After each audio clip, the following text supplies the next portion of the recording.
Hey there, welcome back to Habits and Healthspan, an Amway podcast. We're glad that you chose to be with us once again to talk about all things Healthspan.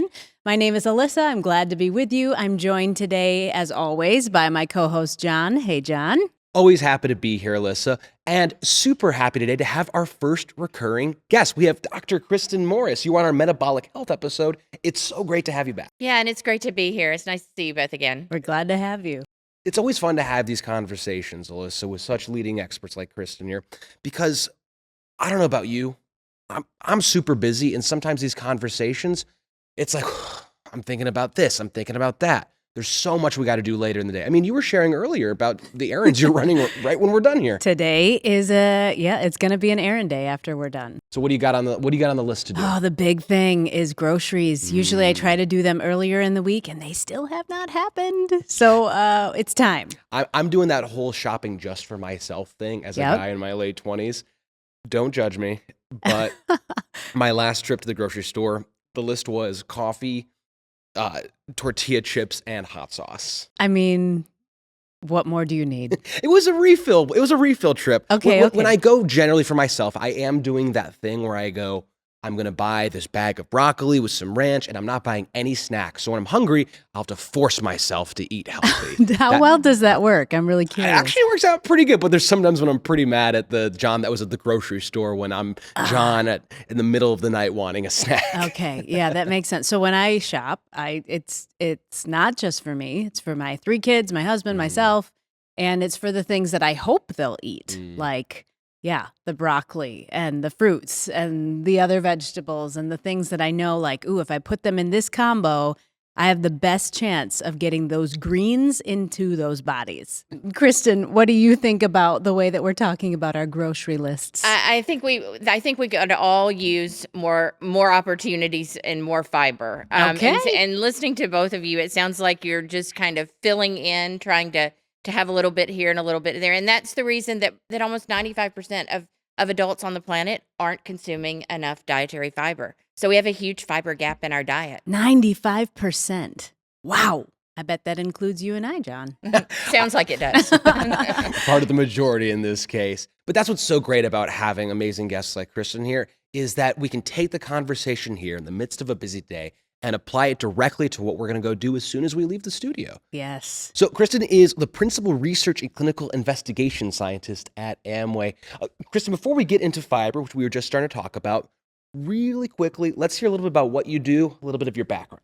Yeah, so I've been studying nutrition for more than 25 years now, and really focusing on gut health and the way that our diets and our lifestyles help or hurt our gut. And it's two sides of the same coin, really. And so I'm glad that we're here talking about fiber, which I think is a somewhat neglected subject in nutrition. As you were sharing that statistic earlier, 95% of people are not getting enough fiber. There's a part of me where I start to realize I'm pretty ignorant on what fiber is. I go, tortilla chips, that's grain, that's fiber. Let's just start there, Kristen. What is fiber? Well, so if we think about plants, fiber is like the scaffolding that gives plants their structure. So even looking at the flowers here on the table, their structure is fibrous, right? And so fiber is found in all plant foods. There's 2 kinds of fiber that we'll talk about later, soluble and insoluble, but it's that scaffolding, and it plays a very important function or functions in our body, not just regularity, which is what most people think of, but thinking about fiber in foods and thinking about what I heard you both say about your trips to the grocery store, we have some opportunities for learning. So, John, not to pick on you, but when I hear you talking about tortilla chips as your source of fiber, it hurts my heart. Oh, no. Because there are very few tortilla chips that are going to have a lot of fiber in them. Most chips, most foods that we see at the grocery store even are what we call refined foods. So they've really had the fiber stripped from the grains from which they're made. There are some whole grain foods that we buy at the grocery store, but let's not rely on tortilla chips and the occasional head of broccoli as our only sources of dietary fiber. Okay, so tortilla chips do not have the fiber that we need. You said that 95% don't get as much as they need. Tell us a little bit more about why this is a problem. Like, why is fiber actually important? Well, most of us and most people think of fiber for regularity. If you aren't able to go to the bathroom like you would like, or it's taking too long, most people think, I need more fiber, right? Mm-hmm. But fiber does a lot more for our bodies than just ensure that we can go to the bathroom as we want, right? I actually like to call fiber nature's original detox. It goes through our body and it grabs hold of things that don't need to stay in our gut, and it takes it out of our body. It takes things like, if we have too much cholesterol, it can grab hold of cholesterol, take cholesterol out of our body. It also helps to sort of manage or moderate the way our bodies respond to meals. In some cases, it can help slow glucose responses, which can be really important. And a part of metabolic health is to have a very healthy, sustained response to glucose, and fiber helps with that. Mm-hmm. So, Kristin, what's the long-term implications of getting the fiber that I need? Well, we have lots of data to look at, and there are studies that look at over 200 countries around the world in fiber intake. And what those studies have shown us is that an increase in fiber intake of only 10 grams per day can reduce long-term risk of cardiovascular disease and ischemic heart disease by very significant portions in the greater population. So by lowering cholesterol, you're helping to reduce that risk. By having a healthy, sustained glucose response so that there aren't peaks and valleys, that promotes a healthier metabolic response. What experts recommend is that we consume between 30 and 35 grams of fiber per day. Most of us are getting 12 to 15 grams. So we've got a gap in our fiber intake by at least half. So if you think about, if we're consuming 15 grams per day, an increase of 10 grams per day still doesn't get us to the levels that expert recommends, but it certainly gets us a lot closer than we are now. So my mom is really good about weighing out the different foods and making sure she's getting the grams and percentages. But whenever we're talking about those as units of measurements, I kind of get lost in terms of how does that translate to the real food on my plate. So but what does 30 grams of fiber look like actually on my plate? Yeah, and it depends on the foods from which you're getting it, right? A serving of rolled oats has 5 to 8 grams of fiber. A serving of black beans. Black beans are one of the most fiber-rich sources of plant sources, right? So another 3 to 5 grams. So whole grain cereals can have much more, but the important thing when you're shopping is looking for those foods that have whole grains. See, whole grains, as opposed to refined grains, retain the bran and the endosperm of the plant, right?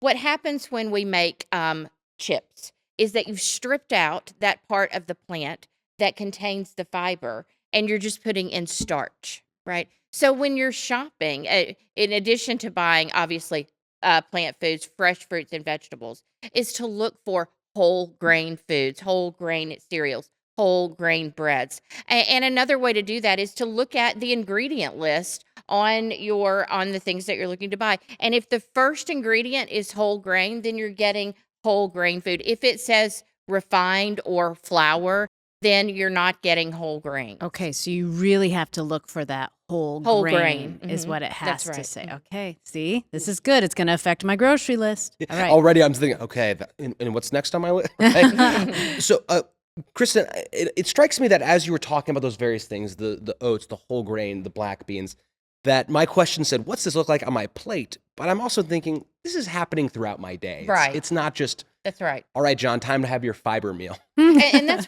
the way really that you should think of nutrition anyway, is how do I eat throughout the day rather than focusing on any one food or any one occasion. It's skipping refined foods and replacing with whole grains. And actually, that's sort of the converse of what's happened over time. As we became a more modern and industrialized society, and food producers began stripping out the good parts of plants and making cheaper, easier, longer shelf life foods, that's what happened, is they took out the fiber, really. And now our convenience foods that so many of us rely on to get through the day are really low in nutrients and including fiber, and they've displaced from our diet these foods that we're bringing in fiber. And it's really important that we have a variety of plant foods, a variety of fibers in our diet, because in our gut, we have all of these good bacteria, right? Well, like us, they have favorite foods. And so if we give a variety of plant foods to our gut, then we're kind of ensuring that kind of the bacteria in our gut all have something to choose from. All get to choose their favorite foods. And those good bacteria are what's helping to keep our gut healthy as well. Not just shopping for your kids, Alyssa, but also all the bacteria. All the bacteria. Okay. All right. This is good. They have their favorites too. Kristen, as you're talking, I'm taking mental notes. I'm writing things down too, because this is such good information. With the gaps that we have in our fiber intake, is it possible to get it just from foods like you're mentioning, or is this where we'd need to like supplement somehow? Well, we should be able to consume that, but and that's where, having 5 fruits and vegetables per day in total should help us get there. But I think that for most of us, that's a lofty goal that we don't often achieve. And so supplementation with fiber, a fiber supplement is an appropriate and a reasonable and actually a good way to help ensure that we're covering that gap. What is it going to be looking like for that 95% right now that aren't meeting those fiber goals? Well, that's most of us, right? And so while we may not have any effects that are very experiential, except perhaps we're not as regular. We don't go to the bathroom as easily or as frequently as we would like. I think long term is really what we're looking at. In addition to helping lower cholesterol levels, helping us moderate our glucose response, fiber, when part of a meal, is a big component, or can be a big component, of our satiety response, helping us to feel full. And fiber-rich foods help us feel fuller longer, which also goes to weight management, right? And research consistently shows that people who consume a high fiber diet, which is 30 to 35 grams of fiber per day, are more likely to be able to achieve and maintain a healthy body weight. So all of these things, glucose regulation, maintaining healthy cholesterol levels, our satiety response, and maintaining a healthy body weight, these are all factors that go to both our current state of health and our long-term health. So fiber plays a big role in helping us meet our overall health goals. It really sounds like to me like having adequate fiber is an investment for today, but also, again, for the health span and thinking long term. It just really feels like it's going to set you up well. That's a great way to think of it. This is an investment in both your health now and in long-term health as well. This is one of those situations where sometimes you get the bad news at the beginning and so, oh no. But as you were talking, Kristen, I was thinking about, yeah, I'm going to go get these more fibrous foods and it's going to be great. I'm going to have all these effects. But I can also notice within myself, oh, John, you might overdo it. What's it going to look like if all of a sudden I'm doing too much fiber? Is that possible? Well, I mean, I suppose it's possible, any time that we begin adding something new or increasing our intake of something like fiber, then you may experience some rumbling or maybe some gassiness in the beginning, but that's very temporary. Our guts adapt very quickly and they will adapt. So I would say, an important thing if you're trying to increase your fiber intake is to maybe ramp it up slowly, increase a little bit of the time at a time. And I would also like to, in terms of the fiber-rich foods that are available to us, let's remember these are plant foods. Fiber is something we get from plants. So if we're including more plant foods, that means we're consuming low cholesterol, low fat, low saturated fat foods. And so those are other benefits that just kind of tag along if you're trying to increase fiber in your diet. That's really good. I have experienced that when I've tried to.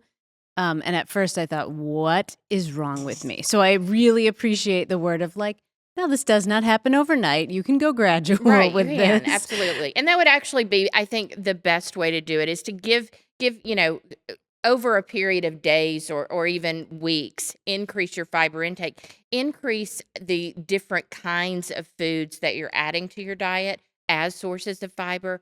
Give your gut time to remember what to do with it. Some of the choices that I've been hearing that I should be making after listening to you speak, start a little slow, just add on to a meal, add the black beans, add the whole grain. Mm-hmm. Are there any other super simple practical tips that someone listening to you speak about fiber at sort of this macro level can say, this is exactly what I can take away from this? Some simple, easy steps.